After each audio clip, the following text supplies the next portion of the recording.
বা ৩ আগষ্টৰ পৰাই আপোনালোকে অৰুণোদয় আঁচনি আগৰ দৰে লাভ কৰিব। আগষ্ট মাহৰ পৰা অৰুণোদয় আপোনালোকে মাহেকীয়া নিয়মিতভাৱে পাই থাকিব আৰু আপোনালোকে অলপো চিন্তা কৰিব নালাগে। সেই ধৰণে আমি যিটো কম দামত চেনি বা দাইল দি আছিলোঁ, সেই আঁচনিখনো আমি আগষ্ট মাহৰ পৰাই আৰম্ভ কৰিম। অৱশ্যে আমি ইয়াক অকণমান নতুন ৰূপত লৈ আহিম। সেই বিষয়ে আমাৰ পূৰ্ণাংগ বাজেটত আপোনালোকে শুনিবলৈ পাব। নিযুত মইনা, নিযুত বাবু, এই প্ৰত্যেকবোৰ আঁচনি, জীৱন প্ৰেৰণা, এই প্ৰত্যেকবোৰ আঁচনি আমি আগষ্ট মাহৰ পৰা আৰম্ভ কৰিম। বহুতে মোৰ ফেচবুকত প্ৰশ্ন সোধে, মামা জীৱন প্ৰেৰণা কেতিয়া পাম, নিযুত মইনা কেতিয়া পাম? আমি গোটেইবোৰ আঁচনি আগষ্ট মাহৰ পৰা আপোনালোকক দিয়া ব্যৱস্থা কৰিম আৰু তাৰ পিছত সমগ্ৰ সময়ছোৱাত আপোনালোকে এই আঁচনি নিৰবিচ্ছিন্নভাৱে পাই থাকিব। এই আঁচনিসমূহ চলি থকাৰ লগতে আমি অসমৰ বাবে গ্ৰহণ কৰা ডাঙৰ ডাঙৰ আঁচনিবিলাকৰ কামো এই সময়ছোৱাত আগবঢ়াই লৈ গৈ আছো। গুৱাহাটী ৰিং ৰোডৰ নিৰ্মাণ কাৰ্য ইতিমধ্যে আৰম্ভ হ'ল। কাজিৰঙাৰ এলিভেটেড কৰিডৰৰ নিবিদায় প্ৰক্ৰিয়া ইতিমধ্যে আৰম্ভ হ'ল।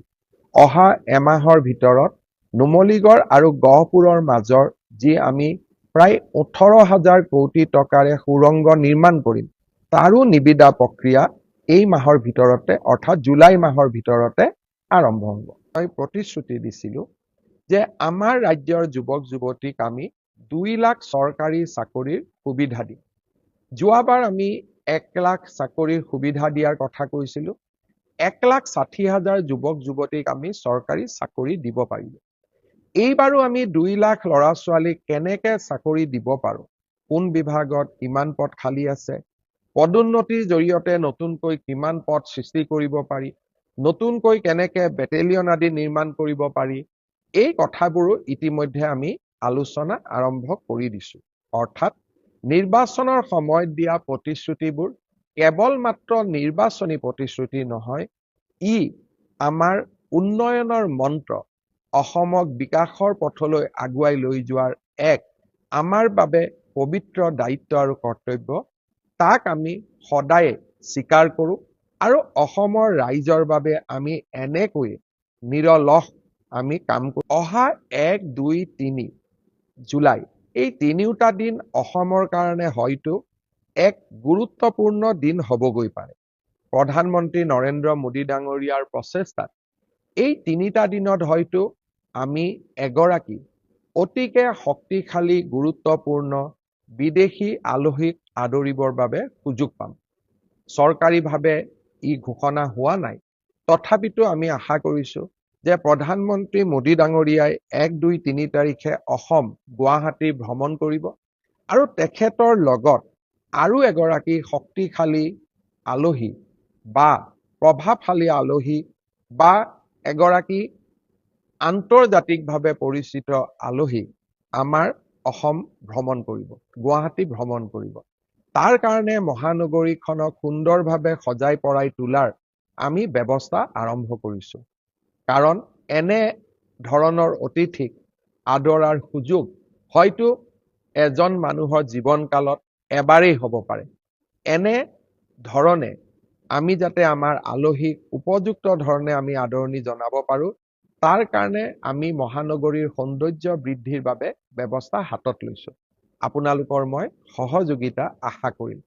এই কেইটা দিন আমি যাতে আমাৰ অতিথি পৰায়ণৰ উৎকৃষ্টতম উদাহৰণ দিব পাৰোঁ। আৰম্ভ হ'ল। কাজিৰঙাৰ এলিভেটেড কৰিডৰৰ নিবিদায় প্ৰক্ৰিয়া ইতিমধ্যে আৰম্ভ হ'ল। অহা এমাহৰ ভিতৰত নুমলীগড় আৰু গহপুৰৰ মাজৰ যি আমি প্ৰায় 18,000 কোটি টকাৰে সুৰংগ নিৰ্মাণ কৰিম, তাৰো নিবিদা প্ৰক্ৰিয়া এই মাহৰ ভিতৰতে অৰ্থাৎ জুলাই মাহৰ ভিতৰতে আৰম্ভ হ'ব।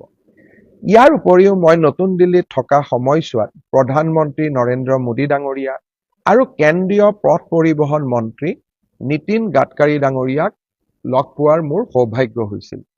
তেখেতসকলে মোক 3টা আঁচনি অসমৰ বাবে খুব তৎপৰতাৰে অনুমোদনৰ প্ৰতিশ্ৰুতি দিছে।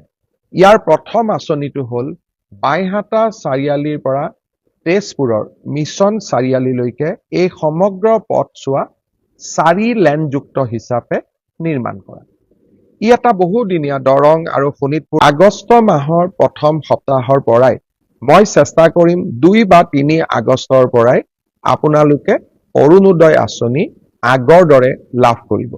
আগষ্ট মাহৰ পৰা অৰুণোদয় আপোনালোকে মাহেকীয়া নিয়মিতভাৱে পাই থাকিব আৰু আপোনালোকে অলপো চিন্তা কৰিব নালাগে। সেই ধৰণে আমি যিটো কম দামত চেনি বা দাইল দি আছিলো, সেই আঁচনিখনো আমি আগষ্ট মাহৰ পৰাই আৰম্ভ কৰিম। অৱশ্যে আমি ইয়াক অকণমান নতুন ৰূপত লৈ আহিম। সেই বিষয়ে আমাৰ পূৰ্ণাংগ বাজেটত আপোনালোকে শুনিবলৈ পাব।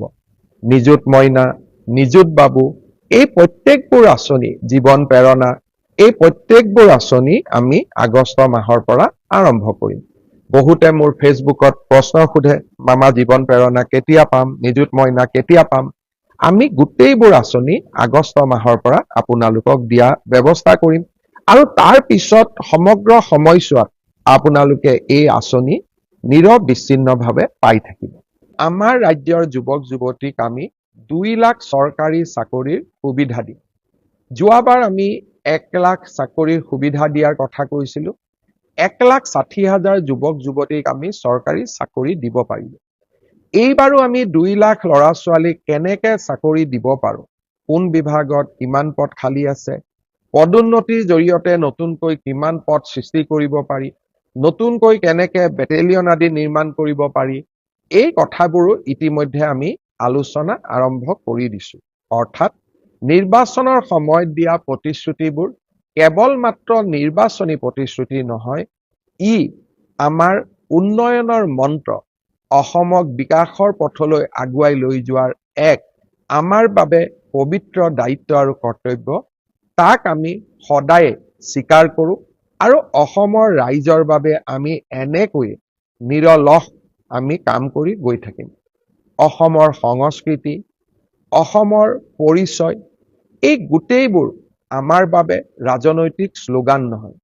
অসমৰ আইডেণ্টিটি, অসমৰ স্বাভিমান, অসমৰ সংস্কৃতি, অসমৰ ভূমিৰ ৰক্ষণাবেক্ষণ, আমাৰ এই গোটেই সিদ্ধান্ত বা গোটেই আদৰ্শসমূহ ৰাজনীতি বা ইলেকশ্যনৰ সময়ত হোৱা আদৰ্শ নহয়, ই আমাৰ এক কৰ্মযোগ্য। অনাগত দিনসমূহত অসমবাসী আৰু অসমীয়াৰ বাবে আমি নিৰন্তৰ কাম কৰি যাম। তাত আমি কেতিয়াও পিছ হুহুকি নাহো। শ্ৰদ্ধাৰ ৰাইজ, অহা 1, 2, 3 জুলাই এই 3টা দিন অসমৰ কাৰণে হয়তো এক গুৰুত্বপূৰ্ণ দিন হ'বগৈ পাৰে। প্ৰধানমন্ত্ৰী নৰেন্দ্ৰ মোদী ডাঙৰীয়াৰ প্ৰচেষ্টাত এই 3টা দিনত হয়তো আমি এগৰাকী অতিকে শক্তিশালী গুৰুত্বপূৰ্ণ বিদেশী আলহীক আদৰিবৰ বাবে সুযোগ পাম। চৰকাৰীভাৱে ই ঘোষণা হোৱা নাই, তথাপিতো আমি আশা কৰিছো যে প্ৰধানমন্ত্ৰী মোদী ডাঙৰীয়াই 1, 2, 3 তাৰিখে অসম গুৱাহাটী ভ্ৰমণ কৰিব আৰু তেখেতৰ লগত আৰু এগৰাকী শক্তিশালী আলহী বা প্ৰভাৱশালী আলহী বা এগৰাকী আন্তৰ্জাতিকভাৱে পৰিচিত আলহী আমাৰ অসম ভ্ৰমণ কৰিব, গুৱাহাটী ভ্ৰমণ কৰিব। তাৰ কাৰণে মহানগৰীখনক সুন্দৰভাৱে সজাই পৰাই তোলাৰ আমি ব্যৱস্থা আৰম্ভ কৰিছো। কাৰণ এনে ধৰণৰ অতিথিক আদৰাৰ সুযোগ হয়তো এজন মানুহৰ জীৱনকালত এবাৰেই হ'ব পাৰে। এনে ধৰণে আমি যাতে আমাৰ আলহীক উপযুক্ত ধৰণে আমি আদৰণি জনাব পাৰো, তাৰ কাৰণে আমি মহানগৰীৰ সৌন্দৰ্য বৃদ্ধিৰ বাবে ব্যৱস্থা হাতত লৈছো। আপোনালোকৰ মই সহযোগিতা আশা কৰিম। এই কেইটা দিন আমি যাতে আমাৰ অতিথি পৰায়ণৰ উৎকৃষ্টতম উদাহৰণ দিব পাৰো। আৰম্ভ হ'ল কাজিৰঙাৰ এলিভেটেড কৰিডৰৰ নিবিদায় প্ৰক্ৰিয়া ইতিমধ্যে আৰম্ভ হ'ল। অহা এমাহৰ ভিতৰত নুমলীগড় আৰু গহপুৰৰ মাজৰ যি আমি প্ৰায় 18,000 কোটি টকাৰে সুৰংগ নিৰ্মাণ কৰিম, তাৰো নিবিদা প্ৰক্ৰিয়া এই মাহৰ ভিতৰতে অৰ্থাৎ জুলাই মাহৰ ভিতৰতে আৰম্ভ হ'ব। ইয়াৰ উপৰিও মই নতুন দিল্লীত থকা সময়ছোৱাত প্ৰধানমন্ত্ৰী নৰেন্দ্ৰ মোদী ডাঙৰীয়া আৰু কেন্দ্ৰীয় পথ পৰিবহণ মন্ত্ৰী নীতিন গাডকাৰী ডাঙৰীয়াক লগ পোৱাৰ মোৰ সৌভাগ্য হৈছিল। তেখেতসকলে মোক তিনিটা আঁচনি অসমৰ বাবে খুব